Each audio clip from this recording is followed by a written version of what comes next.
Euh, le sujet de ce soir, c'est la Prira Chofshit, c'est-à-dire le libre arbitre. Encore une fois, dans ce cycle d'études, ceux qui viennent à chaque cours, alors Bémet ça leur fait ce qu'on appelle un récef, une continuité. Malgré tout, ceux qui ne viennent pas à chaque cours, chaque sujet est indépendant, donc il n'y a pas de problème. Mais il y a de grandes chances que si vous voyez quelqu'un qui fait « Ah », ça veut dire qu'en fait il se rappelle comment ça se lie à ce qui a été dit les fois d'avant. Le libre arbitre, c'est un sujet vaste, il y a de grandes chances qu'on fasse 2 cours là-dessus. Le deuxième sera aussi indépendant de celui-ci. Et on va essayer de répondre à 4 questions qui a priori n'ont pas un grand lien entre eux.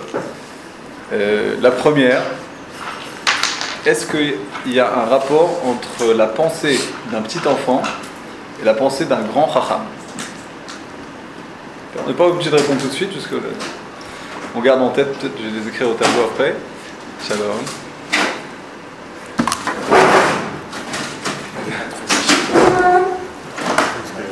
La deuxième question qu'on va se poser, c'est est-ce que les 2 concepts, subjectif et objectif, sont obligatoirement en opposition l'un à l'autre? On va revenir un petit peu sur ces définitions, ce que c'est subjectif et objectif, mais a priori, la façon dont on connaît ces 2 concepts, est-ce qu'ils sont d'Afka en opposition, ou alors il y a un lien entre eux? Et troisième question, vous connaissez tous le concept du nazir. Le nazir, c'est celui qui a pris sur lui de ne pas boire de vin, de ne pas se rendre impur avec l'impureté des morts, c'est-à-dire rentrer dans un cimetière, et de ne pas se couper les cheveux. Dans la Torah, le nazir, il est appelé choté, c'est-à-dire un fauteur. Est-ce qu'on peut arriver à comprendre pourquoi il est appelé un fauteur? Et la dernière question, quel est le rapport avec la Prira Chofshit? Avec la Prira Chofshit, le sujet de ce soir. Bien. Ok. Pour commencer, en fait, on va lire un texte du Rav Kook. Ce soir, il y a plusieurs textes du Rav Kook. Je voudrais juste donner une introduction un peu courte sur, de façon générale, les écrits du Rav Kook et pour Aleph, pourquoi on cherche à les étudier, et bête, pourquoi c'est si dur de les étudier.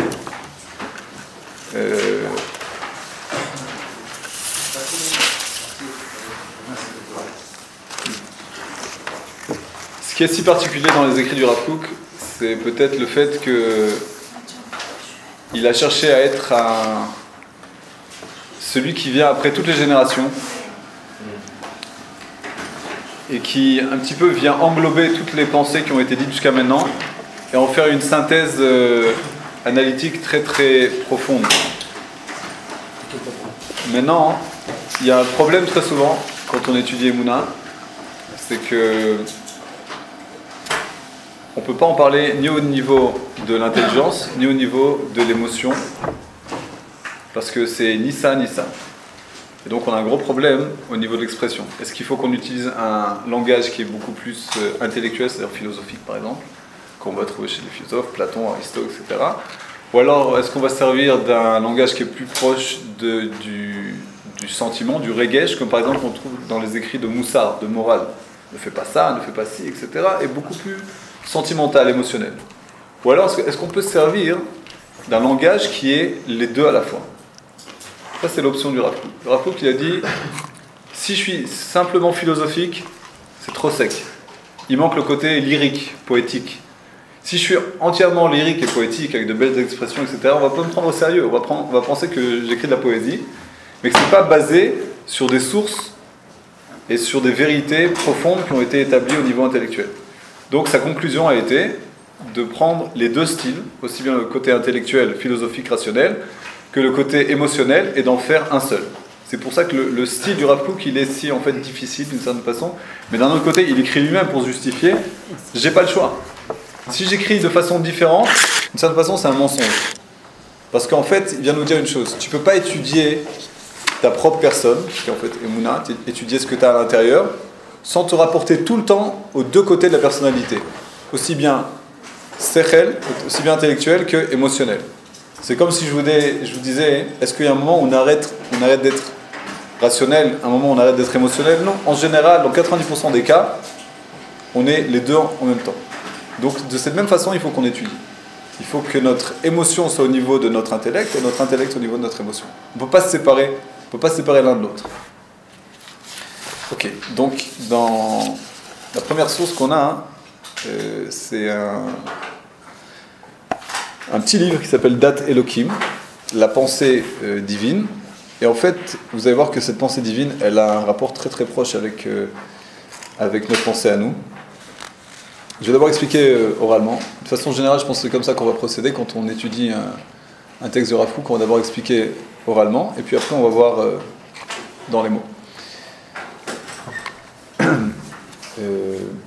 Quand on parle du côté subjectif et côté objectif, tout le monde sait plus ou moins ce que ça veut dire, mais on va redéfinir les concepts. Ok, alors c'est encore mieux. Si vous ne savez pas, c'est encore mieux parce qu'on commence à zéro. On va commencer par le mot objectif, donc qui vient du mot object. C'est-à-dire que quand je regarde une chose, ça peut être aussi bien un objet qu'une pensée ou une émotion. Okay, on va appeler ça une perception. Quand j'ai la perception par exemple d'une bouteille, okay, ou alors je pense à une pensée. Une pensée, par exemple, la justice. Ou alors je me rappelle de mes vacances, une émotion. Okay, 3 domaines. Je peux avoir un rapport qui est objectif, c'est-à-dire quand je regarde la bouteille, tout ce qui m'intéresse c'est la bouteille elle-même. C'est tout. Sans lui donner aucun qualificatif, aucun attribut, aucune description. La bouteille. Une bouteille. Okay. La même chose, les vacances, la même chose, la justice. Okay. Maintenant, quand je me rapporte à cet objet, à cette perception du côté subjectif, c'est que je viens moi-même décrire cette bouteille. C'est-à-dire que je veux dire, cette bouteille, par exemple, elle est belle. Okay. On va dire, par exemple, on imagine. Okay. D'un autre côté, je vais dire, elle ne me fait pas trop envie. Pourquoi? Parce que c'est du zéro. Alors voilà, ça c'est déjà subjectif. C'est moi, mon rapport à la bouteille. Maintenant, c'est possible qu'il y ait des gens ici qui disent, ah, zéro d'Afka, c'est bien. Etc., etc. Donc je donne des attributs, des qualificatifs que moi, d'Afka, je donne. Et donc en fait, d'une certaine façon, il y a déjà un problème. Parce que l'objet, il est déjà plus entièrement un objet. Parce que je suis en train de dire, oui, c'est une bouteille, mais elle est belle. Mais quand je dis elle est belle, moi je me rapporte à la définition de la beauté que j'ai moi-même. Je vais penser à des choses que j'aime, des vêtements que je porte, ma voiture, etc. Donc qui sont ma définition de la beauté. Donc déjà, cette bouteille, elle est déjà partielle, parce qu'elle est définie par moi-même, par mon côté subjectif. Okay. Et la même chose pour une pensée, je pense à la justice. C'est évidemment que c'est ma définition de la justice. Et si ce sera chez quelqu'un d'autre, ce sera une autre définition. Donc je commence déjà à limiter ce concept. Ok? Donc c'est le côté subjectif. Jusque-là, ça va? C'est là. Maintenant, il y a un chidouche. C'est que d'abord on comprend bien que le côté subjectif a priori c'est vrai qu'il est partiel, il est limité, mais d'un autre côté on ne peut pas faire autrement. On ne peut pas s'empêcher de se rapporter à notre environnement, d'avoir un rapport, de dire ça c'est bien, ça c'est pas bien, ça me fait envie, ça me fait pas envie. Donc on est obligé de le limiter. Mais d'un autre côté, quand on voit par exemple le cycle de croissance d'une personne, quand il y a un petit bébé qui naît, après il grandit, okay, quand un enfant commence à parler, tout son rapport il est uniquement objectif. Okay, vous prenez un enfant de 2 ans, 2 ans et demi, jusqu'à 3 ans, on va dire, il dit, dis-moi, c'est qui Abba? Abba. Non mais Abba, il est grand. Abba. Il n'y a pas de rapport à l'attribut, à l'adjectif. Après, si tu dis Abba, il est grand, il dit, Abba, il est grand. Abba, il est petit, Abba, il est petit. L'homme est chané. Pourquoi? Parce qu'il ne compare à rien. Abba. Enfin, je ne vais pas le comparer avec quelqu'un d'autre. Okay, c'est un stade qui passe. Okay, après, à 4 ans, 5 ans, j'ai autre chose. Oh, mon père est plus fort que moi. Enfin, mais il y a un moment où la définition, elle est uniquement objective. Ok? Tu veux manger? Oui. Tu veux manger quoi? Manger. Alors, en général, c'est un stade qui ne dure pas très longtemps, mais ça suffit pour dire qu'il est important dans la vie de l'enfant. Au fur et à mesure qu'il grandit, il ajoute à son vocabulaire, à son système de pensée des adjectifs. Okay, Maintenant, tu veux manger quoi? Des pâtes avec du ketchup, etc. Plein de choses. C'est bon et j'aime bien. On a mangé, donc un rapport au passé, on a mangé ça hier. J'aimerais bien qu'on mange ça dans une semaine. Il se projette dans le futur, tout ça grâce à sa capacité à se rapporter au monde qui est autour de lui. Mais il y a un certain moment, donc on dit l'adolescence, Gil Bagrout, etc. Il y a un moment où on s'approche d'une marshava, d'une pensée qui recommence à ressembler à la pensée de l'enfant. On ne parle pas de la sénilité, bien au contraire. On parle de quelqu'un qui est très très chacham. Il y a un certain moment où une personne, quand il va développer une pensée qui est pleine d'attributs, de qualificatifs, c'est-à-dire plein de choses, une table, voilà sa dimension, voilà son poids, etc. Il peut même arriver à discerner où est-ce qu'elle a été achetée, etc. Kitsur, Baki, un expert. Mais il y a un certain moment où tout ce qui va m'intéresser de dire, c'est une table. On va aller voir un grand chacham, on va lui dire, dis-moi, pourquoi c'est interdit de voler? Une grande chance qu'ils ne nous disent pas, fassent pas un cours d'une heure et demie sur pourquoi c'est interdit de voler, qu'ils nous disent, c'est vrai, point. Et si vous faites attention autour de vous, très souvent aussi, les vieilles personnes, elles parlent comme ça. Pas parce qu'elles n'ont pas la force de dire d'autres choses, etc. Parce que, qu'est-ce qu'il y a à rajouter, Bémet? Zélo Yafé, les Kouda. Pourquoi il faut que je te convainque? J'ai pas besoin de chercher le pourquoi du comment. J'arrive à un moment où la perception, elle doit être Bémet selon les choses telles qu'elles sont elles-mêmes. Sans rajouter, sans enlever. Une bouteille, c'est une bouteille. Un coca, c'est un coca. Mazem Meshane, il faisait 0, le 0.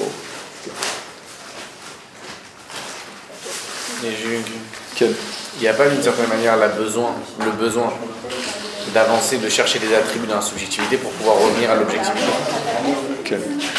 Que la table c'est devenu tellement métourcam pour moi que j'en arrive à me dire peut-être qu'il faut que je me dise que c'est d'abord une table. Selon la question de Rudy, en fait, ce qui se passe, c'est comme ça. Y a un feutre à gauche?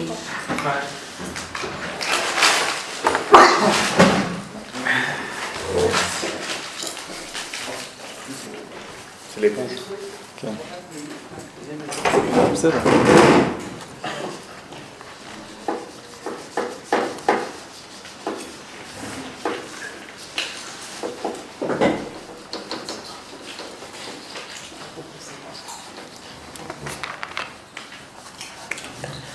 On a l'habitude de penser que objectif et subjectif, c'est deux opposés.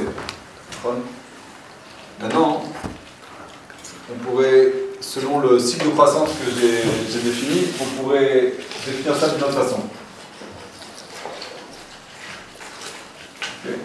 Là, c'est Yelef Katan. Okay. C'est le Bouddha, un adulte. Et là, c'est Chacham Gadol.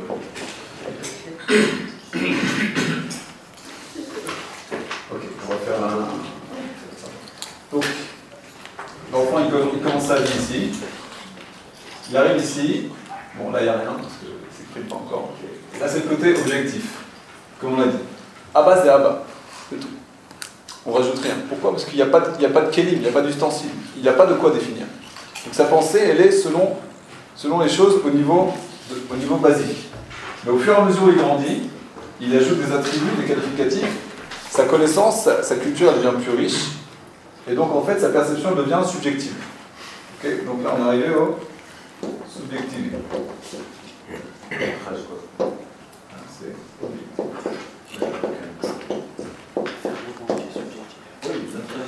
Et là, évidemment, on continue, on rajoute des études, on rajoute de l'apprentissage, et on arrive ici. Chacham Gadol, et lui, il n'a qu'une envie, c'est de redevenir objectif. D'ailleurs, ça c'est une chose qui a besoin d'être prouvée. En général, quand vous avez un victoire, un quiproquo entre deux personnes, okay, dès qu'il y en a un qui trouve l'occasion de lui dire mais là t'es subjectif, ça fait tomber tout son argument. C'est-à-dire qu'à partir du moment où tu donnes une définition de ce que tu veux dire qui est entièrement selon ce que toi tu penses, ton argument il n'a plus de valeur. Donc on voit bien qu'en fait, la valeur qui a la plus grande importance, c'est la valeur objective. Si une personne elle peut être objective au maximum, c'est-à-dire que tout le monde pourront être plus ou moins d'accord avec lui. Parce que si je dis maintenant c'est une bouteille, il n'y a personne qui peut dire le contraire. Enfin, Alors si je dis c'est une bouteille quand j'ai 2 ans, ça va bien. Si je dis c'est une bouteille quand j'ai 15 ans, et qu'on me dit non, mais okay, donne-moi à boire de la bouteille. Laquelle? Je sais pas. Je suis à un niveau pas très développé. Okay. Mais si à, je sais pas, 80, 90 ans, c'est pas important au niveau de l'âge, c'est au niveau de la somme des connaissances, je reviens à parler comme ça. C'est-à-dire qu'en fait, je suis arrivé à une sorte de conclusion. Comme nous a dit Rudy, en fait, le fait que j'ai amassé autant d'attributs, autant de façons de décrire la réalité autour de moi, au bout du compte, je me rends compte d'une chose, c'est pas que c'est futile, mais qu'au bout du compte, la chose la plus importante, c'est l'objet, tel qu'il est. Et moi, j'essaye d'une certaine façon de m'annuler, de prendre du recul, parce que c'est pas moi le plus important dans tout ça. C'est pas ma définition, parce que qui je suis. Je suis limité moi-même. Alors, à partir du moment où je pose mon regard sur quelque chose, je limite la réalité à la place de la prendre telle qu'elle est, dans son immensité, dans sa grandeur, dans sa force. Et à partir du moment où j'arrive à m'annuler, à prendre du recul, eh ben, je gagne beaucoup. Parce que j'ai plus besoin de faire comme ça, devant la réalité, et de dire, attends, la bouteille, elle est petite, grande, moyenne, etc. Essayer de ciseler un petit peu la réalité. Mais je dis, non, je la laisse prendre toute sa place, telle qu'elle est. Ça va jusque-là? Ok. C'est des notions qui ne sont pas spécialement simples, mais pour comprendre le libre arbitre, on n'a pas trop le choix. Ok.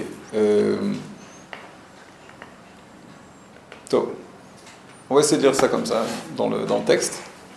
Une lecture assez rapide. Kol chizayon. Chizayon, c'est une perception. Okay. Kol chizayon, ben muchashi, ben sichli, que ce soit aussi bien sensoriel que intellectuel. Abal itiatsev mi matzav shel gisha yechusit, lorsqu'on essaie d'avoir un rapport avec cette chose, on essaie de créer un rapport avec cette chose, la décrire par exemple. Etzel kol chash ve kol maskil miyad ou meorer regesh o marshava. On est bien d'accord que le fait que j'appelle ça bouteille, par exemple, c'est parce que on m'a appris dans ma jeunesse que ça s'appelle une bouteille. Et de la même façon que ça éveille en moi une envie de boire, c'est parce que il y a une émotion qui est incrustée en moi qui dit que bon, ça c'est quelque chose de bon à boire. Donc chaque rapport avec cette perception, ça éveille en moi quelque chose, une émotion, une pensée. Je ne peux pas rester indifférent à l'environnement. Dès qu'il y a quelque chose qui se passe, quelque chose s'éveille en moi. Mais donc ce regesh marshava, c'est kafoul. Achat sheishtaim mitzad atzmo shel achizayon, au niveau de la chose elle-même, mitzad te'arav amityachasim el anose askan beotam advarim, ou alors au niveau de ses attributs. Chaque chose, on peut la définir selon l'objet ou selon ses attributs. מובן הדבר שבדרך העומד של המחשבה הרמה יהיה עיקר החשיבות של עיקרת החיזיון תלוי בעצם עניינו. C'est évident, comme on a dit, que la société en général, elle comprend que la valeur ultime, c'est la valeur de l'objet. Plus on arrive à être objectif, plus on gagne. Plus on gagne à être compris, plus on gagne à être général. Okay? Plus on est objectif, plus il y a des gens qui vont être... On va avoir un point commun avec le dénominateur commun avec un plus grand nombre de personnes. Ou bezet tatim amarshava yoter romema davka la marshava ayoter yaldutit. Alors là, c'est un grand chidouche. Et à ce niveau-là, on voit que quand on a fait notre cercle, et ben celui qui est le plus proche du petit enfant, c'est le grand chacham. Ça a l'air paradoxal complètement. Mais c'est les deux qui appartiennent à la catégorie de objectif. Vous allez me dire, quelle est la différence? Et non, c'est par volonté, l'autre, c'est pas par volonté. Nachon. Mais si on avait quelqu'un qui serait aussi par... Est-ce que tu penses que c'est la seule différence? Non. Par naïveté. Vous parlez de la cause, en fait. Comment il en est arrivé là? Alors le bébé, il est né comme ça, il n'a pas de choix. Mais le grand... Mais au niveau de la valeur de la connaissance, est-ce qu'il y a une différence? Non. Il n'y a pas de différence? C'est-à-dire qu'en fait, le grand Chacham, il revient, quand il dit bouteille, c'est comme le bébé de... Bémet, c'est les mêmes mots qui sortent de sa bouche. C'est comme le gosse de 2 ans qui dit bouteille? Non, parce que les choses qui lui ont permis d'arriver à ça, elles ne sont pas les mêmes. Mais là, c'est la causalité encore. Mais le fait qu'ils disent bouteille, ils pensent à la chose elle-même, que c'est une bouteille, comme le... Nachon. Entre parenthèses, je viens de penser, c'est peut-être la meilleure raison pour expliquer que les grands-parents ils s'entendent bien avec les petits-enfants. Hein. Ils sont quoi? Ils s'entendent bien avec les petits-enfants. Pas de... C'est les grands-parents qui sont gâteux, ils donnent des cadeaux, des trucs comme ça, des bonbons. Parce que c'est bon, non? C'est au taquet, tu adores ça. Sans se casser la tête, qu'est-ce qui va se passer après? Non, c'est vrai que la causalité c'est une différence, mais je pense que c'est vrai que quand la personne qui a beaucoup de connaissances, elle se limite elle-même en disant c'est juste une bouteille, c'est juste Abba, c'est la justice, ce qu'il y a derrière, le bagage spirituel qu'il y a chez cette personne, il est énorme. Donc en fait, au niveau du volume de sa pensée, c'est quelque chose de beaucoup plus grand, beaucoup plus fort. Mais il décide de se limiter à ça. Il décide de se limiter à ça tout simplement pour que les choses prennent plus d'ampleur. C'est un petit peu comme... l'essentiel de la chose. Pardon ? Est-ce qu'il a compris l'essentiel de la chose? Je crois que l'essence, c'est peut-être le mot principal. La pensée essentielle, on peut y arriver uniquement après qu'on soit passé par la pensée... on appelle ça marshava yichusit, la pensée relationnelle. Okay, je me rapporte à quelque chose, je me construis. Jusqu'à un certain moment, je suis tellement construit que je peux me rapporter à la réalité telle qu'elle est. Ok ? J'ai plus besoin de la disséquer. Il faut savoir que l'intellect, son travail principal, c'est de disséquer les choses. Une analyse, okay, une analyse, c'est couper les choses. On va dire ça, c'est différent de ça. Ça, on met à part comme on fait dans une analyse biologique, par exemple, l'analyse de sang. On prend les éléments un par un, on les sépare et on regarde qu'est-ce qu'il y a là-dedans. On est obligé de les séparer de l'environnement général. Tout le temps, on laisse tous les facteurs ensemble, c'est impossible d'analyser quoi que ce soit. On est obligé de les séparer. Okay ? Mais il y a un certain moment où j'ai tellement en fait bien fait ces analyses de façon séparée que je peux prendre tout d'un seul coup. Ok ? La bouteille. J'ai plus besoin de dire qu'elle est belle, vide, grande, chère. J'ai plus besoin de ça. Tout est absorbé en un coup d'œil. Ok ? Oui, là, ce qu'on est en train de dire, c'est qu'on est obligé de passer par ce stade-là pour vraiment comprendre l'essence de la bouteille. Pour te rapporter à l'essence de la bouteille. Pour que ton rapport, il soit comme ça. On est obligé de passer par les choses qui sont les attributs. Tu vois bien qu'on n'a pas le choix. À partir du moment où un enfant il commence à grandir, il rajoute peu à peu à son vocabulaire encore des mots, encore des concepts. Ça se fait de façon naturelle. Et il a une envie comme ça. Il a une envie tout le temps de rajouter, okay, d'agrandir son vocabulaire pour mieux comprendre le monde, parce qu'il pense qu'on va mieux comprendre le monde par le fait qu'on lui donne plus d'adjectifs. On le compare à d'autres choses, etc.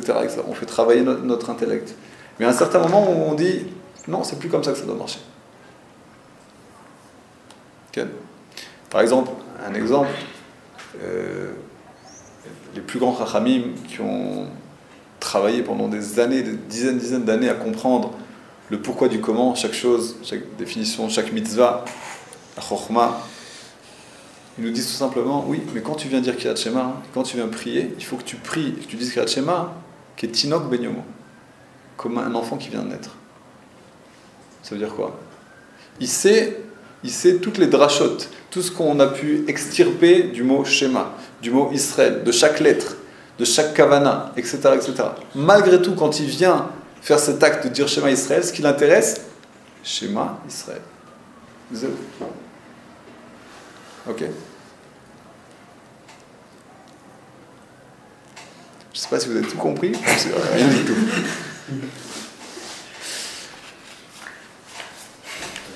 Ok, on va continuer aux arcs dans ta chaîne, ça va se libérer un peu. Moi j'ai juste une question. Ken.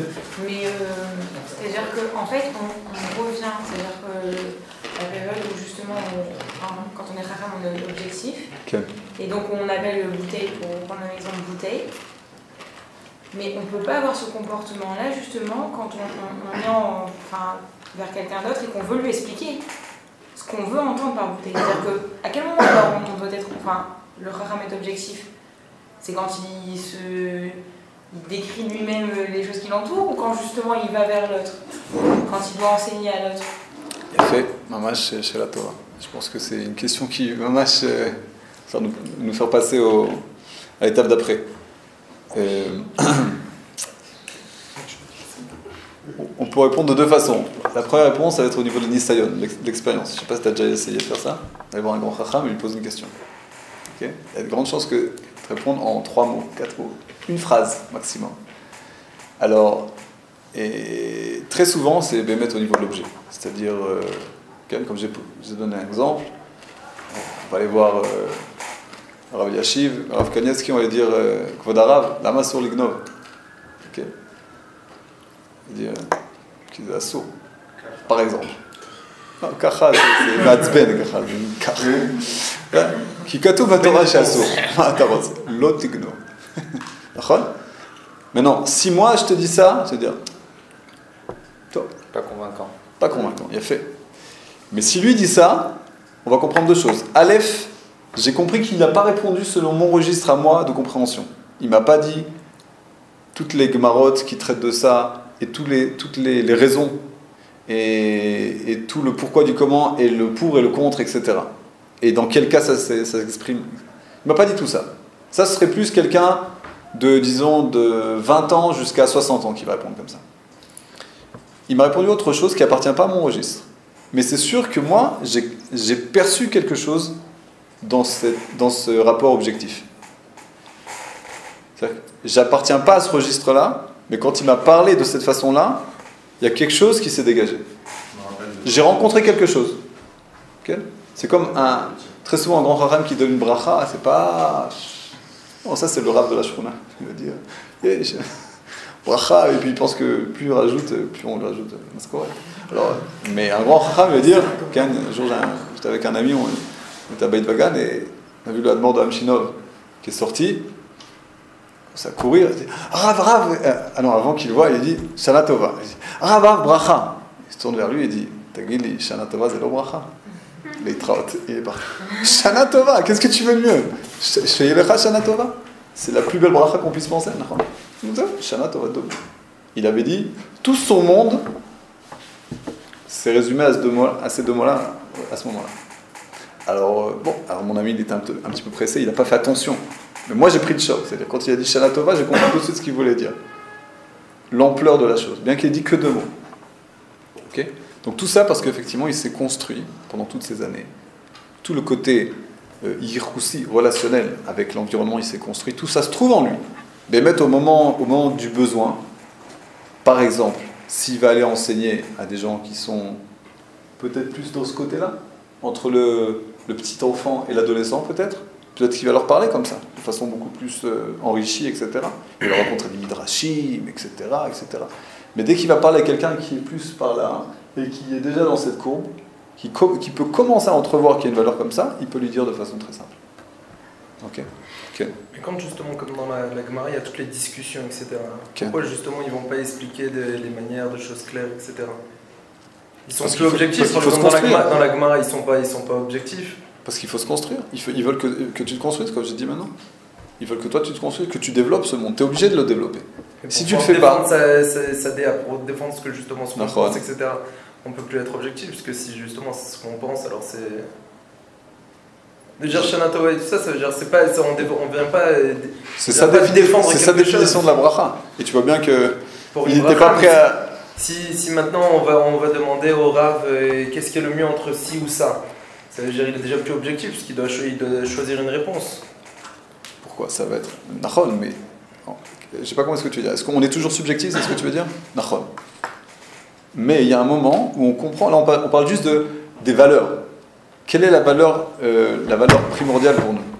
Si la valeur primordiale, elle est objective, bien que nous-mêmes on soit toujours subjectifs, il y a un moment où on va commencer à penser qu'il faut changer ça et être de plus en plus objectif. Je vais te donner un exemple.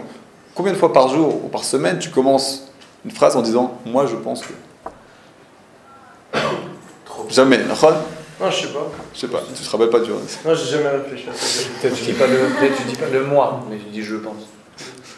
Ou alors par exemple, je suis pas d'accord avec toi.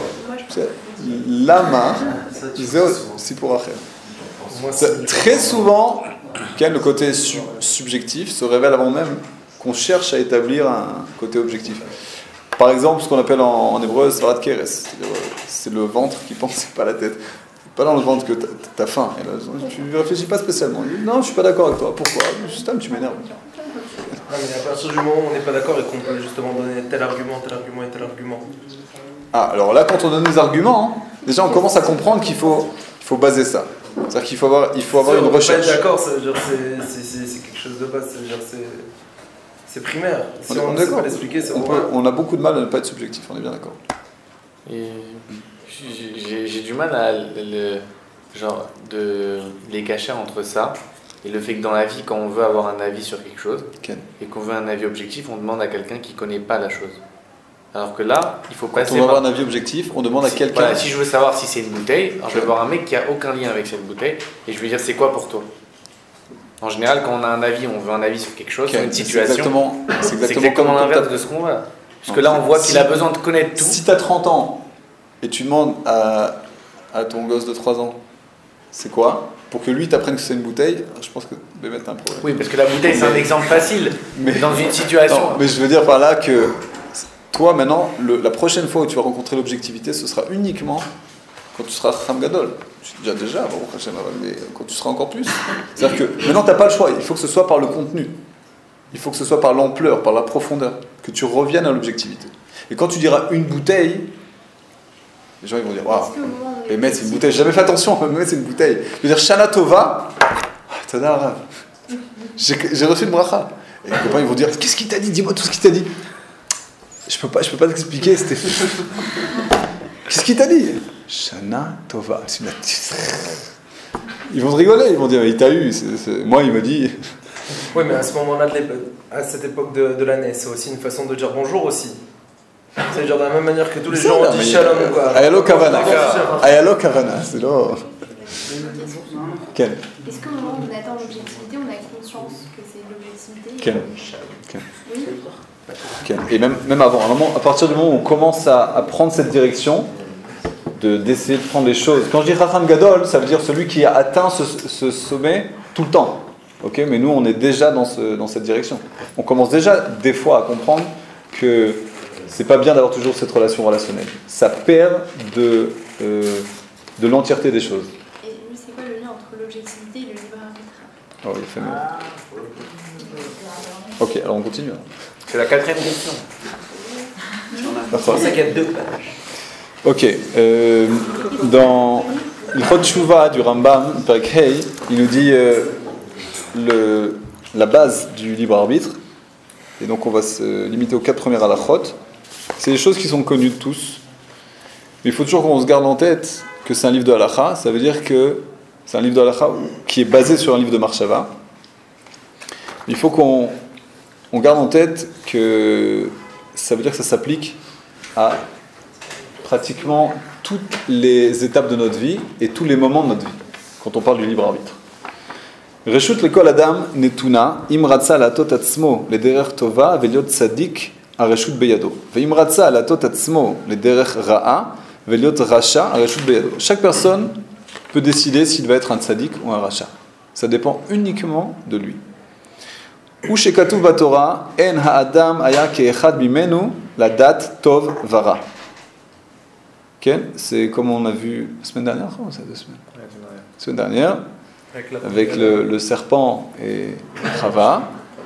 Que comment le serpent a convaincu, on va revenir là-dessus un petit peu après, comment le serpent a convaincu Chava de faire la faute. Il lui a dit, de toute façon, si vous mangez du fruit défendu, vous serez comme Akadosh Baruch Hu, qui connaît le bien et le mal. Et c'est ça qui l'a séduit, et c'est pour ça qu'elle l'a mangé. כלומר, הן מן זה של אדם היה יחיד בעולם, ואין מן שני דומה לו בזה העניין, שהוא מעצמו בדעתו ובמחשבתו, חוזר מעצמו בדעתו ובמחשבתו, יודע הטוב והרע, ועושה כל מה שהוא חפץ. ואין מי שיעכב בעדו מלעשות הטוב או הרע, וכיוון שכן הוא פן ישלח ידו. C'est-à-dire, la signification de ce verset, En Adam Aya Keechad Mimenu Adat Tov Vera, c'est-à-dire que maintenant il y a une espèce dans le monde qui s'appelle l'espèce humaine, qui est la seule à être détentrice du libre arbitre. Ça veut dire que nous avons la capacité, comme il dit, Me'atzmo Beda'ato Be'marshavto, par nous-mêmes, par notre pensée, de connaître le bien et le mal. Et rien ni personne ne peut nous empêcher au monde d'être bon ou mauvais. Tout dépend de nous. Aleph, Mafrid. Ron, ça fait peur? Surtout qu'il dit ennemi chez Yaakov. Ennemi chez Yaakov. Akol taloui becha. Il aurait pu rêver C'est à l'éducation qui va nous définir, la société dans laquelle on va naître. Si on va naître dans une société où avec des parents voleurs ou n'importe quoi, alors voler ça va devenir quelque chose de ragile et il va pas voir le mal dans le fait de voler 1 million ou autre chose. Tout le monde est d'accord avec Ronnie? C'est pas vrai, non, c'est Pas pas du vrai. tout. Rivka, elle est dans une famille de Voilà, oui. bon, quel exemple de folie. Non, mais ok, mais ce qu'il veut dire, moi je suis d'accord. Moi, c'est la paracha, c'est pour ça. Dans le sens où, à partir du moment où on a un exemple ou un modèle, et ben, c'est sûr qu'on va juger par rapport à ça. Et donc, La pas obligatoire. Alors, c'est là que ça intervient l'objectivité. Ok, mais la c'est subjectivité. Abraham aussi, alors si on est- prend ça en compte. Mais Si c'est on la a vérité. une situation donnée où, pour nous, par exemple, on vit dans un monde corrompu, bah, la corruption, ça va pas nous paraître quelque chose d'anormal. Ah, ok. Des fois, si. Mais là, il a pas dit Mais on se rend pas compte de c'est quoi d'être la bon, d'être corruption. mauvais. Il a dit la tot atzmon et derrière. Non, c'est-à-dire dans le sens, je peux voir le vol comme quelque chose de bien, comme j'étais dans une famille de voleurs. Okay. Peut-être que pour moi, le fait que je vais voir maintenant le vol comme quelque chose de pas bien, c'est déjà pour moi ce qui définit comme tzaddik. C'est-à-dire, j'ai changé ma personnalité du côté bon.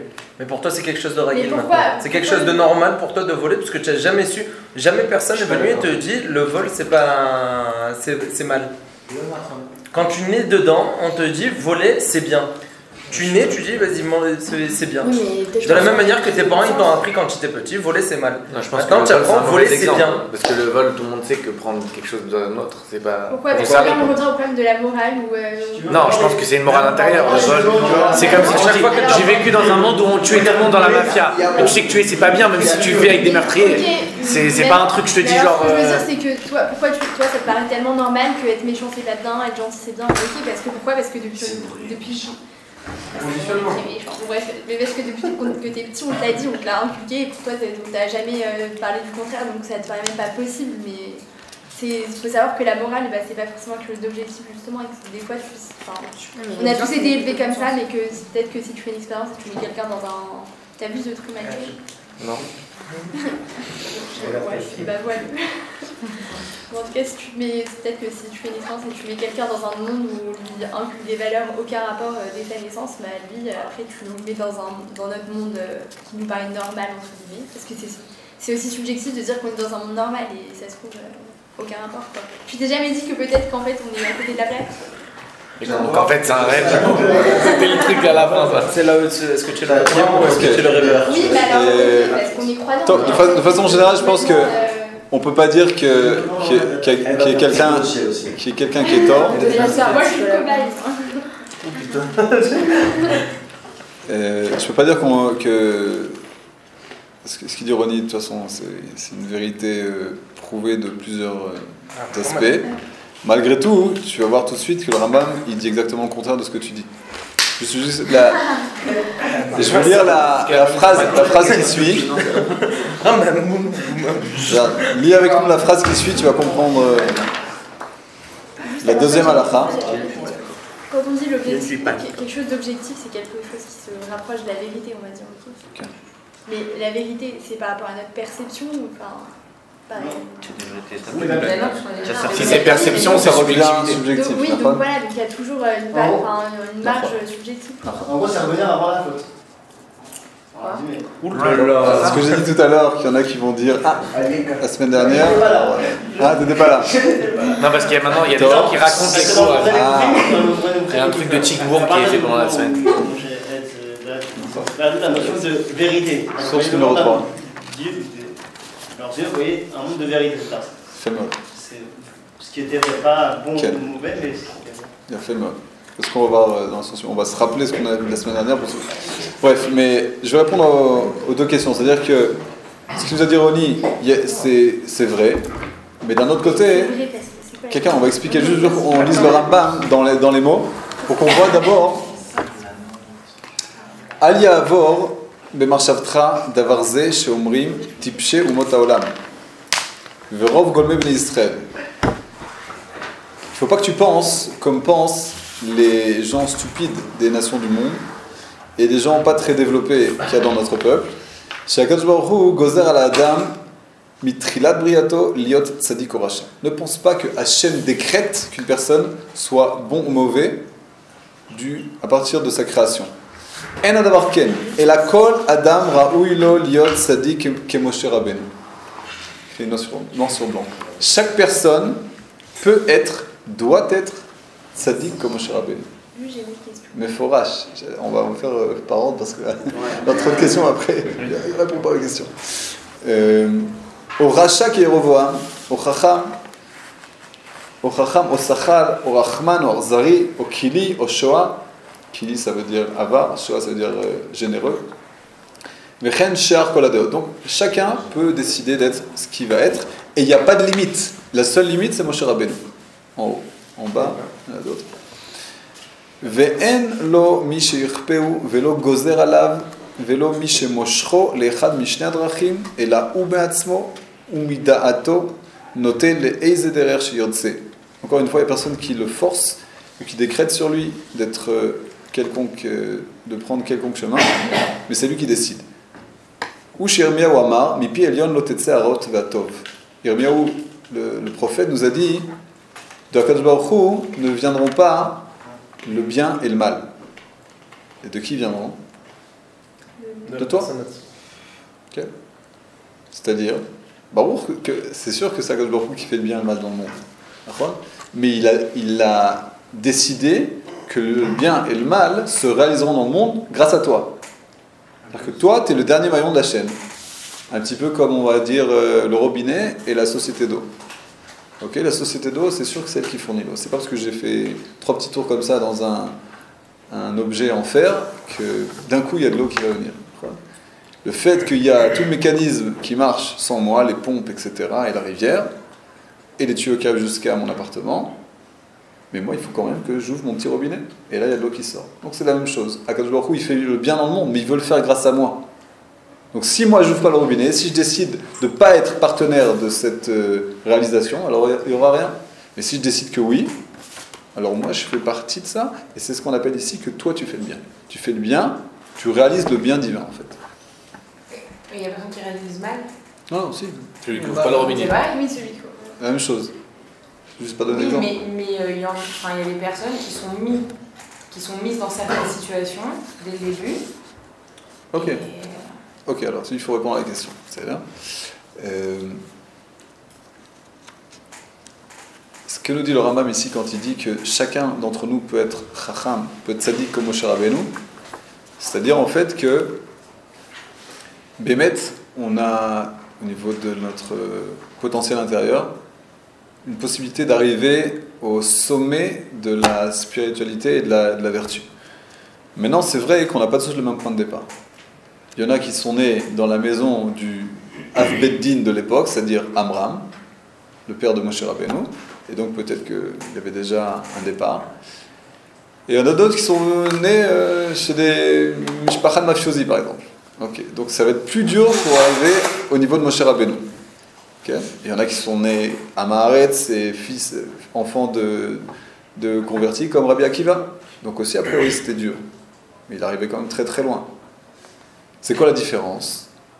Alors c'est sûr qu'effectivement, là où tu nais, ça crée autour de toi un environnement culturel, de valeurs, etc., qui est une donnée de base. Et comme tu as dit, c'est très possible que je ne comprenne pas quel est le mal à voler. Ou alors, même si tu es un mafieux et que tu penses que peut-être il y a du mal à tuer, ouais, mais s'il m'a énervé, c'est bien. Ok. Non, mais c'est bémet, quoi. Non, mais la personne, elle va être comme un enfant. Un jour, ils ont interviewé la sœur des frères Boudboul. Ah, Boudboul, il faut arrêter l'enregistrement. Oui, ils sont en plus. Et le Karian, il lui a dit, mais Tagidi, bémet, votre chevet chez Achim Shelach en Beseder. Donc, Ken Betar Shem Beseder. Avec toute la certitude qu'une personne peut avoir, bien sûr. C'est-à-dire que, pourquoi ils descendent des gens? Parce qu'ils leur volent du marché. Non, la saute. Chisoul Tachaout. Comment ça s'appelle? Alors ils seraient quoi? Ils seraient comme des enfants? Hein? Ils seraient. Non, attends, j'ai pas fini. Comme les enfants? J'ai juste dit que Bémet, il y a une pensée comme ça, de dire que oui, c'est Moutzdak. Il y a un moment où c'est justifié. Il y a une sorte de morale interne. Par exemple, d'un autre côté, tu prends un mafieux, le rapport qu'il a à son père, c'est un petit peu comme comment est-ce qu'on apprend le Kibbutz Avaim de Ishmaël. Ok. De la même façon, tu vois, le rapport qu'il y a au père, c'est quelque chose. Le parrain, pardon. C'est pas Esav. On parle de Ishmael d'après. Non, Kiboudahem, Esav, c'était un Ramaï. Mais non, dans la Gemara, c'est Ishmael. Rabban Gamliel, il disait que même si moi je faisais le maximum, j'arrivais pas à ce qu'il faisait Esav. Ishmael. C'est possible qu'il y ait les deux. C'est possible qu'il y ait les deux, mais dans Kiddushin, on me rappelle de Ishmael. Bref, donc il y a un environnement culturel qui est créé autour de la personne par sa naissance.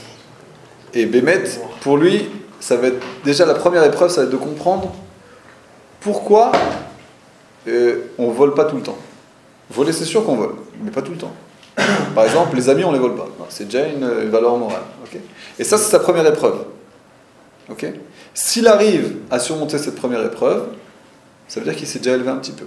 S'il s'est élevé un petit peu, la prochaine fois qu'il aura une épreuve, il faut toujours que l'épreuve elle soit ajustée à son niveau. Elle est un peu plus haute. Ça va pas être pourquoi on ne vole pas les amis, ça va être pourquoi on ne vole pas les voisins, etc., etc. Et à un certain moment, s'il continue toujours à surmonter les petites épreuves qu'il a, parce que pour lui, c'est pas un monde. Okay, il ne dit pas que du jour au lendemain, il arrête de voler. Il prend une partie, et ça, c'est ça, il te des doutes, c'est son épreuve. Et il réussit.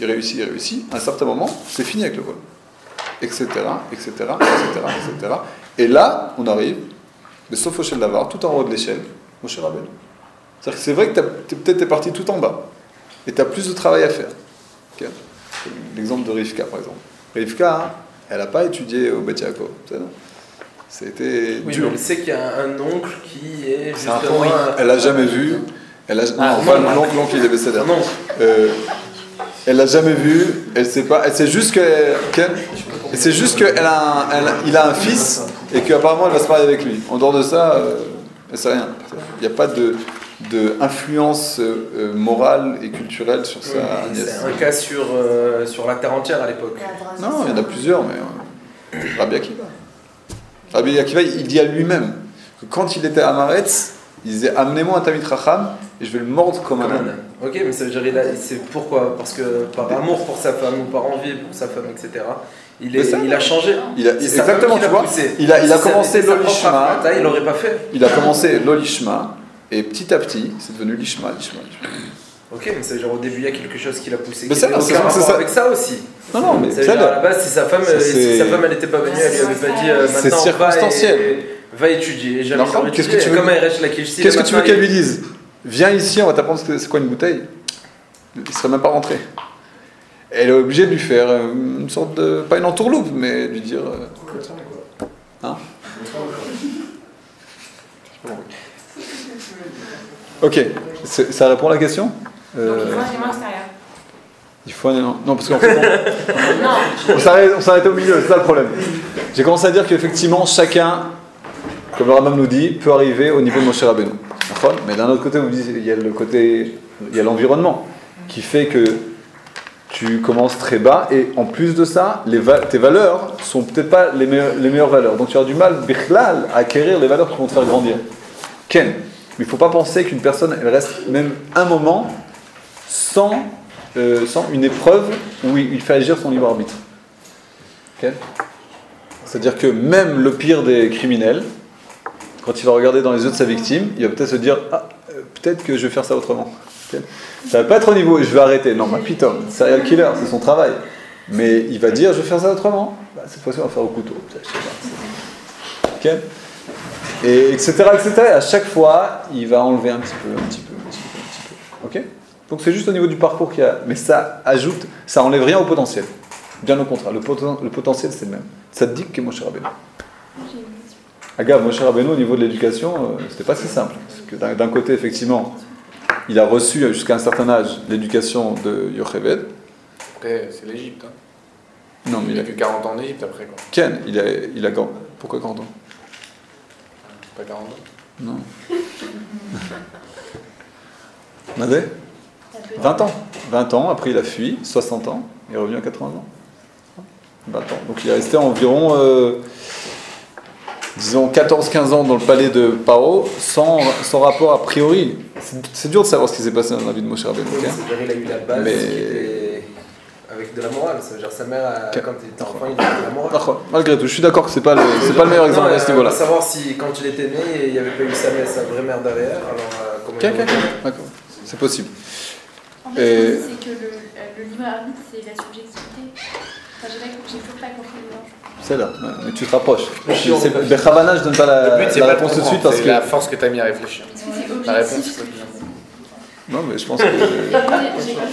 Par exemple, le libre arbitre, c'est choisir le bien ou le mal. Okay, sauf qu'on a déjà été conditionnés, on nous a déjà dit ce que c'était le bien et le mal, et que ce qu'on nous a enseigné, c'était déjà à la base subjectif.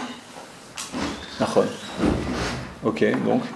Mais ça veut pas dire que le travail se finit par là. C'est-à-dire que les valeurs que tes parents ils t'ont inculquées au niveau du bien et du mal, tu es bien d'accord avec moi hein, que ça reste tes valeurs jusqu'à un certain moment, un certain âge. À un certain moment, tu dis, moi je vais prendre ces valeurs plus loin, selon ma définition. Par exemple, ils t'ont peut-être dit qu'il ne faut pas que tu habites en Israël, et toi tu es là. Par exemple, etc., etc.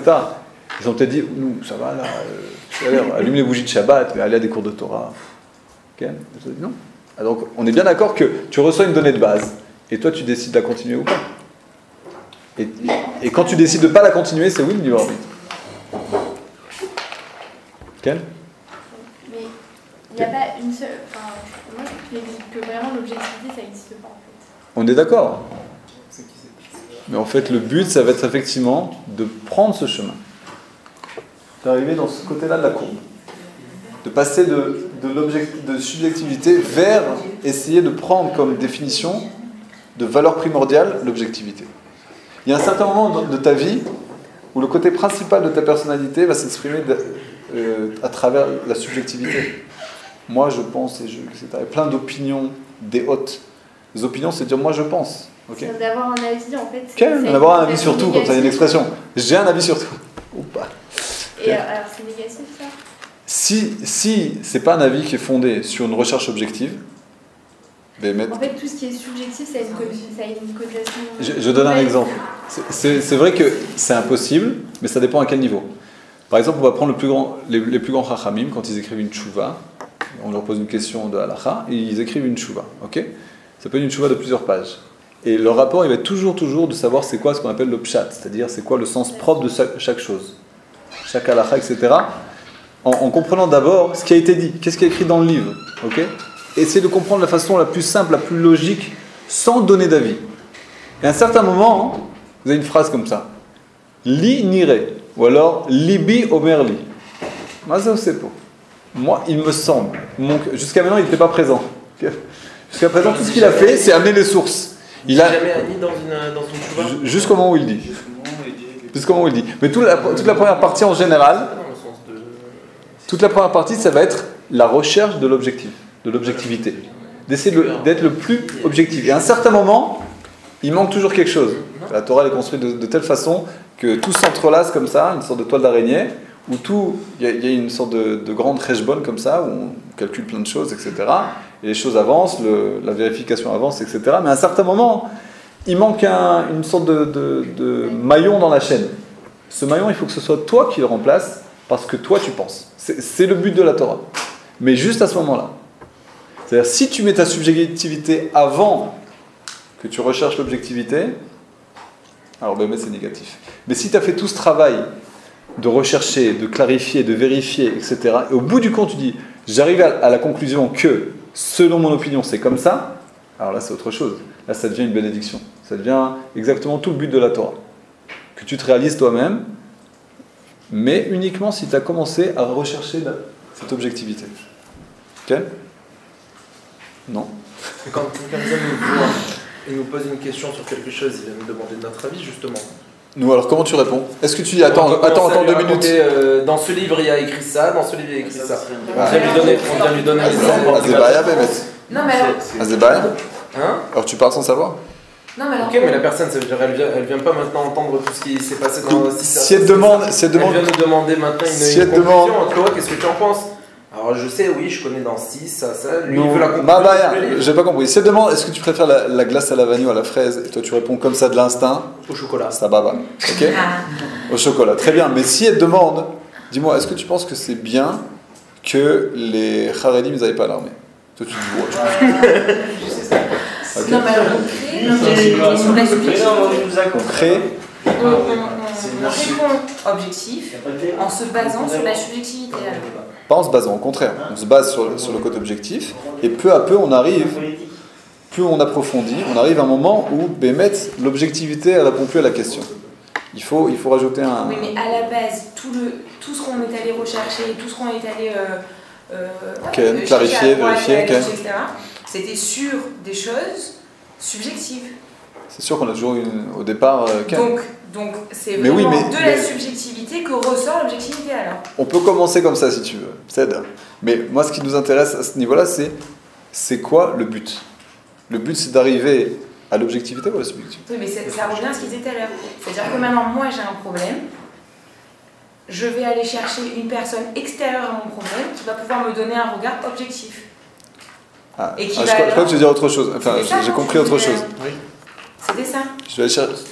j'ai compris, je crois que tu parles de... Non, donc c'était ça. Je n'ai pas compris alors? Je sais pas.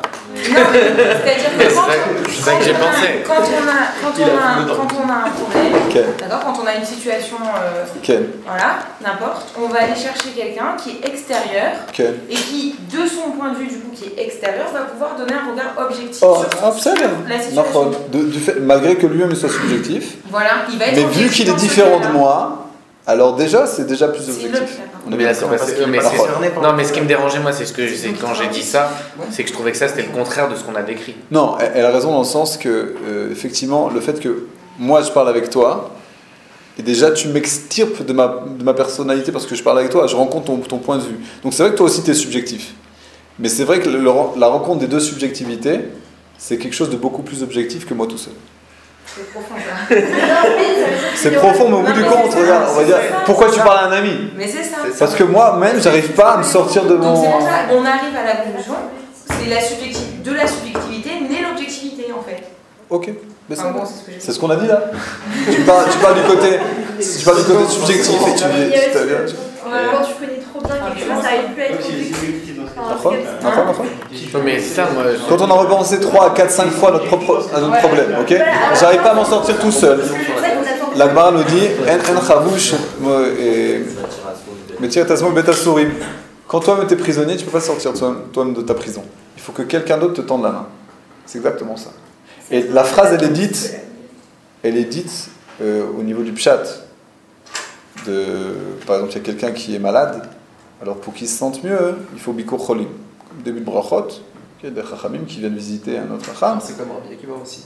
Et attends, qui vient donc en fait le sortir de sa misère.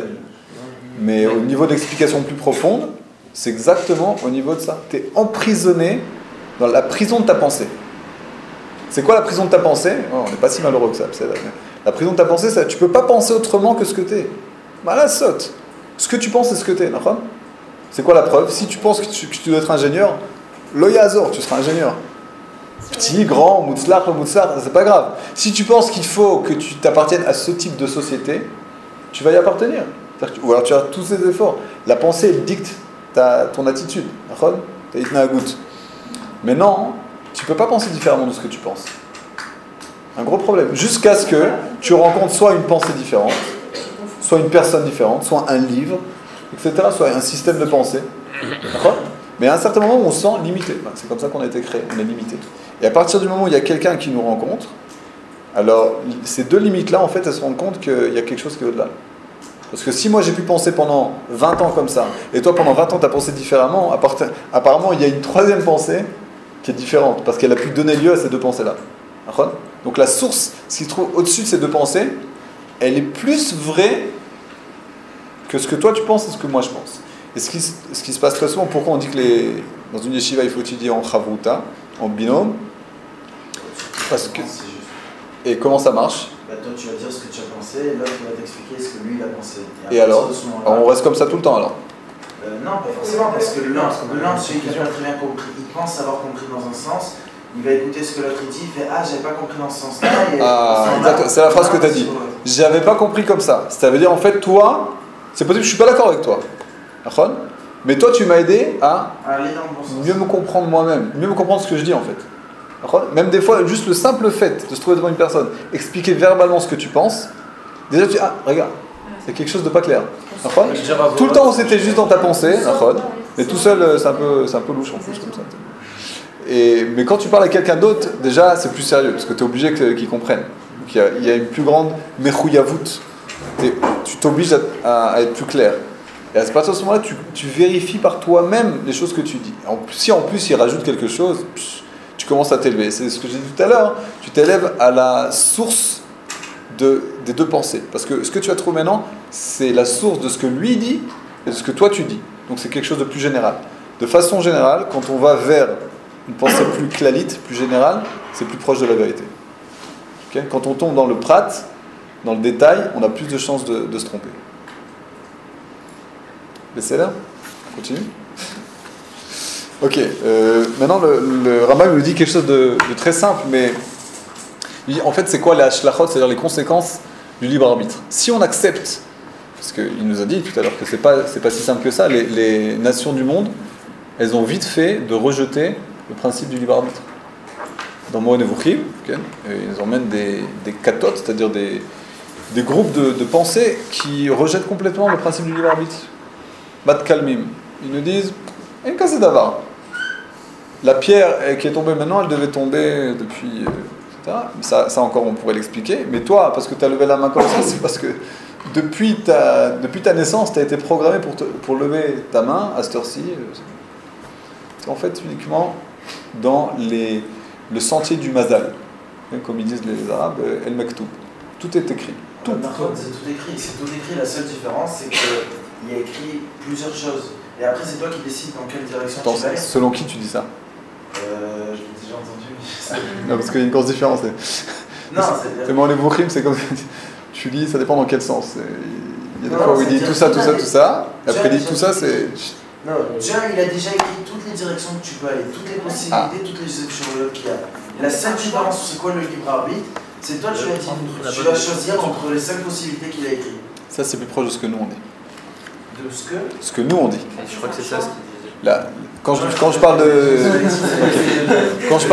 de la pensée des Mat Kalmim qui a été acceptée par plusieurs courants chez les musulmans, c'est par exemple, pour résumer en une phrase, c'est est-ce que tu es déjà monté dans un taxi arabe?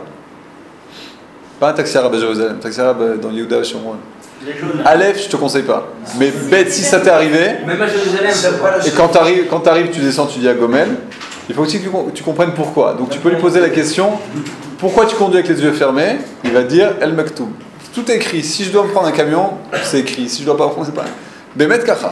Kacha noagim befol. Alacha le maaseh. Aucun musulman ne prend de médicaments. De médicaments?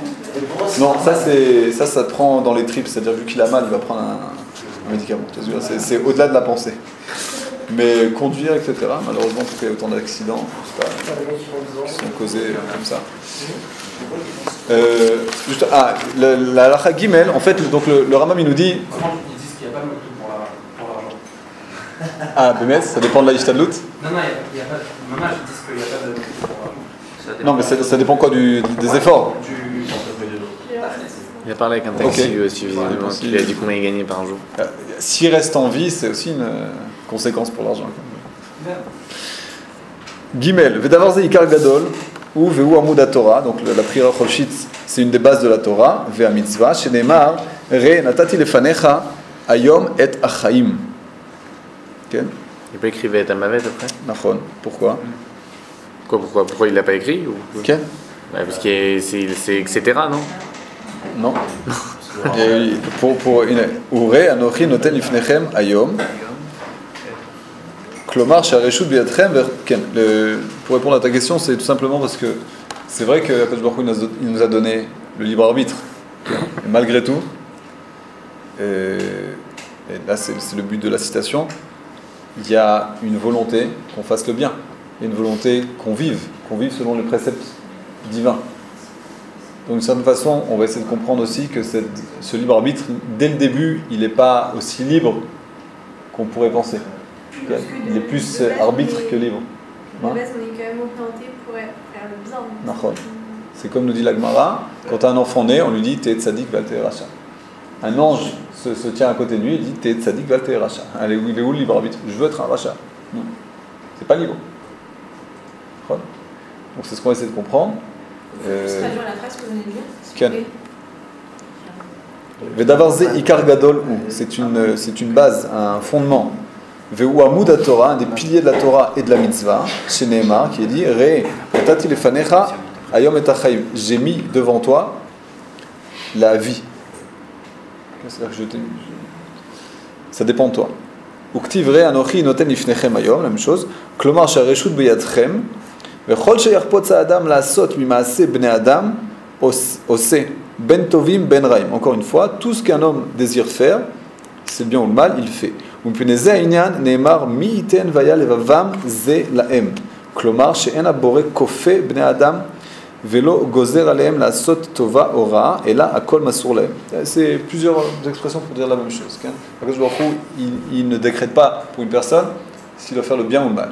Maintenant, ce qui est deux choses qui sont intéressantes à les Dayek ici, c'est d'abord ça veut dire que selon le principe du libre arbitre, il y a une valeur à la tchouva. Parce que, est-ce qu'on peut faire tchouva si on pense qu'on n'a pas de responsabilité à nos actes? Pourquoi il faut regretter? Il n'y a rien à regretter, c'était pas moi. C'est pas moi qui ai fait ça, c'est El Mektoub. Mais si je dis qu'effectivement, oui, il y a 1 an, oui, il y a 2 ans, j'ai fait une erreur, alors maintenant je peux réparer. Donc tout le principe de la tchouva, en fait, il vient dire que c'est uniquement si tu acceptes le principe du libre arbitre. Et ça donne effectivement énormément de responsabilité à tes actes. Alors en général, on souligne ça pour nous dire qu'un Chodesh Elul, là, il faut avoir peur, il faut revenir. Mais en fait, on peut voir ça d'un autre côté. C'est que s'il y a autant de responsabilité à nos actes, autant de poids à nos actes, ça veut aussi et surtout dire le contraire. Que chaque fois qu'on fait un acte, qui est donc bon, il y a énormément d'influence à tous les niveaux. Au niveau du monde, et aussi au niveau de moi-même. Au niveau de mon entourage, au niveau de comment moi, je commence à changer grâce à cet acte. Pensez que, en fait, très souvent, et on va commencer par les nations du monde, le fait qu'ils négligent le principe du libre arbitre, c'est qu'en fait, ils pensent qu'il n'y a pas trop d'importance à nos actes. C'est quoi un acte? Lever un verre, donner insulter quelqu'un, faire quelque chose. Okay? Ça passe avec le temps, etc. Il n'y a pas besoin de s'attarder là-dessus. Mais si bien au contraire, tu penses qu'il y a énormément d'importance à tes actes, à beaucoup de niveaux, okay? Donc tu vas faire attention à ce que tu fais, c'est sûr. Mais surtout, tu vas commencer à te rendre compte que si tu es capable de faire un acte comme ça, ça veut dire qu'en toi, il y a des choses qui sont très fortes, très riches. Et en fait, peut-être que ce libre arbitre, il a un but très simple. C'est d'ouvrir une fenêtre sur qui t'es, toi, à l'intérieur. Okay. Jusqu'à maintenant, ceux qui étaient dans les cours d'avant, on a parlé de ce qu'on appelle Atzmiut, le côté essentiel de la personne. Maintenant, je vais pouvoir rajouter un autre mot selon ce cours, le côté objectif de la personne. Okay. C'est-à-dire, il y a en nous une vérité, ce que tu nous as mentionné tout à l'heure, qui se rapporte à la vérité qu'il y avait avant la faute de Adam et Chava. Avant la faute de Adam et Chava, on était entièrement empli de vérité. Okay? C'est-à-dire que Adam, comme nous dit le Rabbi Yehuda Halevi, il connaissait le monde entier, be'iyun kal, c'est-à-dire avec une recherche très simple. Comme ça, il regardait les choses, il savait la vérité de chaque chose. Et le mensonge était très loin de lui. Et c'est toujours un problème d'expliquer la faute, parce qu'on se dit comment il en arrivait là, mais malgré tout, il faut arriver à comprendre à son niveau. Que pour lui, c'était un tout petit écart. Mais donc, avant la faute, on était au niveau de vérité, qui est en fait le niveau de l'objectivité. L'objectivité pure à 100%. 99, on va dire. Et après la faute, on est tombé dans la subjectivité. Et on a commencé à tout décrire autour de nous par Tov, Ora. Bien ou mauvais. Et vous êtes bien d'accord qu'il y a une différence entre bien ou mauvais ou vrai et faux. Okay? Est-ce que je peux dire d'une chose qui est mal qu'elle est fausse, ou une chose qui est bien qu'elle est vraie? Non, je peux dire que moi ça ne trouve pas grâce à mes yeux. Je trouve que je ne suis pas d'accord. Ça m'énerve, etc., etc. Mais dire à 100% c'est un mensonge, c'est bien que chaque chose dans le monde elle a une part de vérité. Sinon elle ne pourrait pas exister. Donc en fait on a beaucoup de mal à percevoir les choses selon leur vérité, selon leur entièreté, selon leur essence, c'est-à-dire côté objectif. En général, on se trouve ici, dans le côté subjectif. Yafé, lo yafé. Tov, ra. Et en fait, tout notre travail en ce monde-ci, ça va être de revenir en arrière au niveau avant la faute. Et pour ça, c'est pratiquement impossible. Pourquoi ? Parce que quand on a fauté, a priori, qu'est-ce qui est passé de ce monde-ci ? Emet Vesheker, ou alors, plus simplement, le Gan Eden, où est-ce qu'il a disparu ? Disparu. Grande punition, il a été extirpé de nous, ou alors nous on a été extirpés du Gan Eden, ou alors le côté essentiel il a disparu, où est-ce que la vérité a disparu ? On l'a enfermé dans une sorte de boîte de Gan Eden et on l'a fermé et c'est juste pour le monde à venir ? Non. Nous disent les Chachamim, cette vérité tout simplement, elle est passée de l'état actif à l'état latent. C'est-à-dire qu'elle est rentrée en nous. Elle est enfouie en nous. Okay. C'est-à-dire qu'elle vit. Elle est en nous. Maintenant on a un problème, c'est de la faire ressortir. C'est le problème que Adam n'avait pas, ou elle avait très peu. Ce problème que par exemple les Baalei Chaim ils n'ont pas. Un Baal Chai, un animal, il n'a pas de problème de se réaliser. D'accord ? Vous avez déjà vu un chat qui pense que je vais faire dans la vie ? Grand problème. Okay ? Problème existentiel. Il n'y en a pas. D'accord ? C'est pour ça que les Chachamim nous disent c'est quoi un animal ? C'est Behema, Ba-ma. C'est quoi Ba-ma ? Le ma, c'est-à-dire la matière, yesh, ce qu'il y a, ba, c'est dedans. Cherche pas ailleurs. Tout se trouve là. Tout ce que tu as là, okay, une boule de poil avec quatre jambes, c'est un chat. Il n'y a pas de moi intérieur qui doit se révéler. Okay? Ba-ma, tout se trouve là. Comme on l'a dit aussi pour Esav, si déjà pensé, Esav ou Assoui. Quoi ? Il est fait, il est fini. Il n'a pas d'autre chose à révéler au monde. Tout se trouve en lui. Okay? Le chasseur intrépide, etc., c'est sa valeur, c'est tout. Il n'y a pas d'autre chose. Mais Israël, c'est vrai pour tous les hommes, mais en particulier pour Israël, c'est là où la valeur intrinsèque, la valeur essentielle, elle s'est retrouvée enfouie à l'intérieur de nous. Et nous, notre travail, c'est de la révéler. Et pour ça, on a eu une bracha. La bracha, c'est le libre arbitre. Okay ? Regardez la différence. Pour les nations du monde, le libre arbitre, c'est une malédiction. C'est dire, ouais, qu'est-ce que tu nous fais tomber dessus là ? Rien que ça, toute la responsabilité de mes actes sur mes épaules. Non, j'en veux pas. Alors on invente des chitotes, on invente des idéologies, on invente des thèses pour dire que ça n'existe pas. Mais nous, on dit exactement le contraire. D'abord, c'est une réchoute. D'abord, donc on a cette capacité de décider tout le temps. Mais principalement, pourquoi je dis que c'est une bénédiction ? Parce que grâce à ça, petit à petit, tu peux révéler ce qui était autrefois la vie de tous les jours d'Adam Arishon.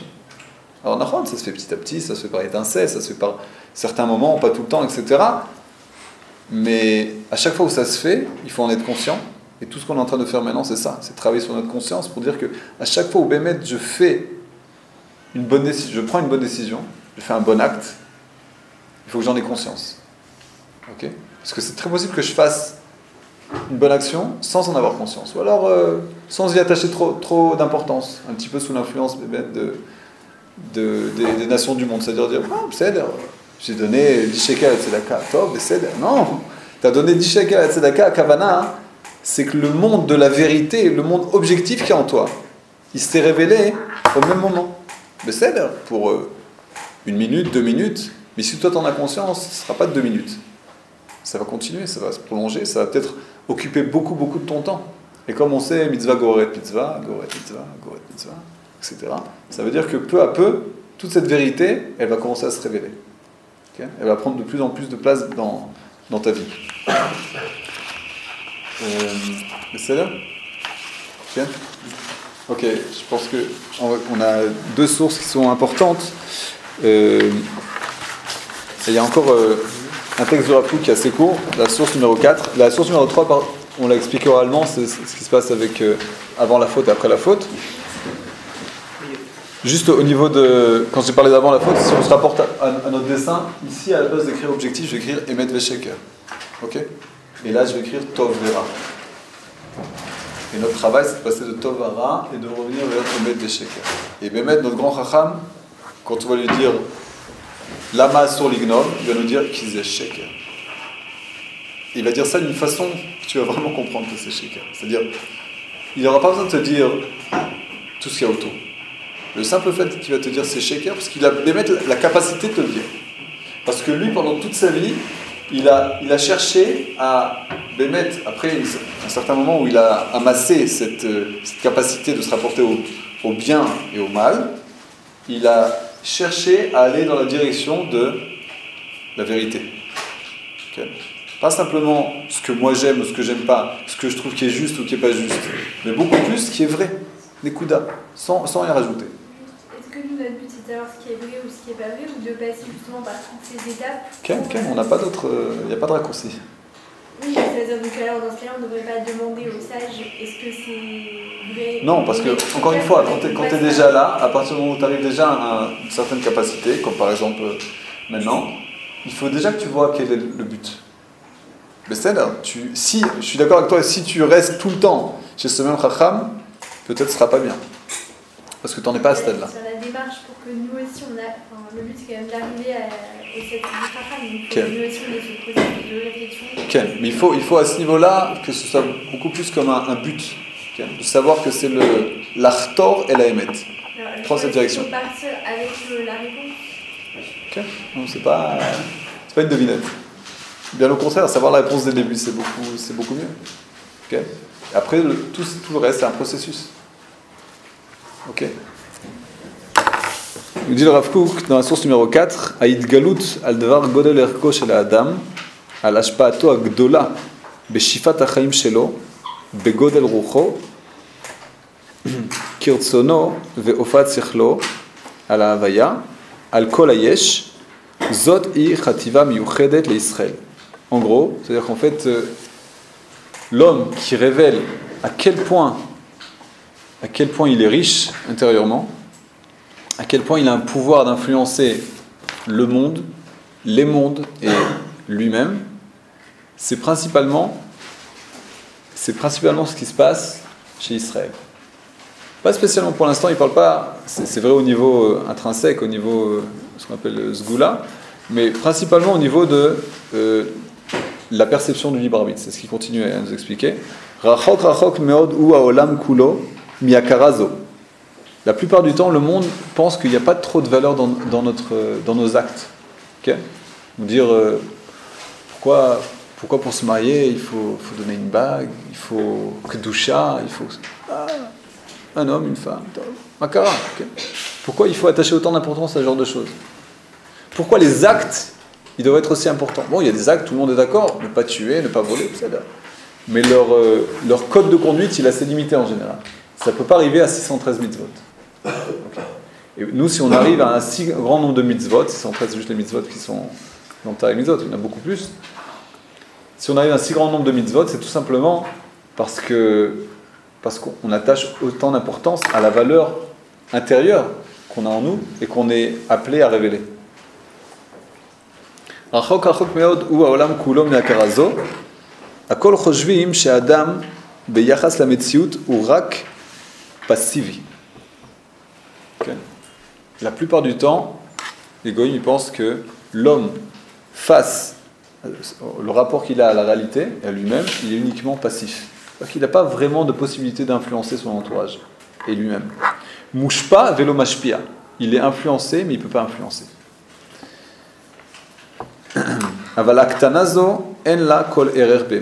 Mais cette limitation, en fait, cette étroitesse d'esprit, Bémet, elle n'a pas de valeur. Elle n'a pas de valeur Bémet. Okay. C'est pas Bémet. Bien au contraire. On a une capacité de révéler notre potentiel. Et on l'a vu au jour le jour. Et ça se fait d'Afka grâce au libre arbitre. Je voudrais juste finir avec une chose qui est en fait quelque chose qu'il faudrait mettre un cours entier pour expliquer.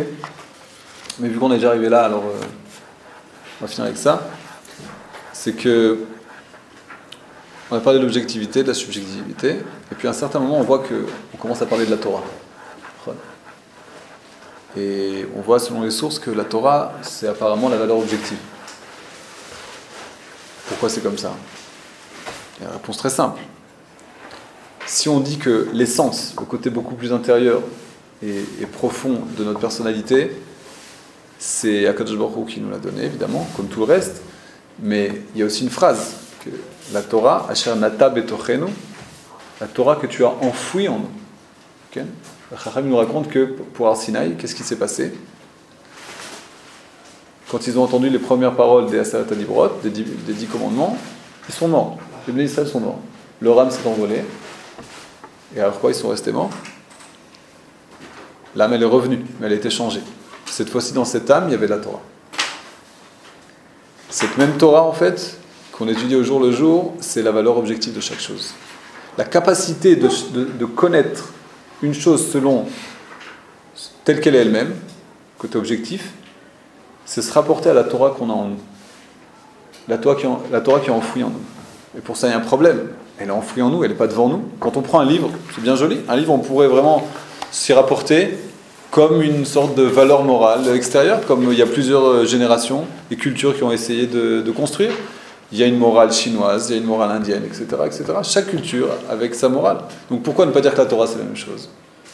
Alors ce chidouche de dire que, Bémet, si tu veux vraiment arriver à une morale qui soit vraie, Bémet le sheker, c'est uniquement si ça fait déjà partie de toi, ça va nous dire quelque chose de complètement différent.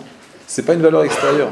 C'est pas qu'il y a des chachamim, des sages de telle ou telle nation qui sont assemblés et qui ont commencé à se dire « Ah, venez, on va prendre la morale de la fourmi, la morale du chat, la morale du singe, comment ils vivent, etc., etc., les lois de la nature. » Ils se sont dit « Venez, on se penche sur ce qu'on a, nous, à l'intérieur. Okay ? » C'est-à-dire que si les goïms ils faisaient ça, Bémet, il y a de grandes chances que le monde serait un petit peu différent. Et nous, Bémet, vu qu'on a reçu cette Torah, alors quand on se penche à l'intérieur, alors on dévoile énormément de choses. Et on sait que peut-être 90% de la Torah qu'on connaît aujourd'hui, c'est quand les Chachamim ils sont penchés sur la loi écrite, Torah Shebirtav, il y a des choses qui se sont révélées, qui est le principal de la Torah, c'est-à-dire tout le Talmud, tous les Midrashim, etc., qui ne sont pas écrits dans la Torah. D'où est-ce que ça vient? Quoi, ils ont inventé des choses? Non. C'est quand ils ont eu un rapport avec cette loi écrite, il y a quelque chose qui s'est éveillé en eux.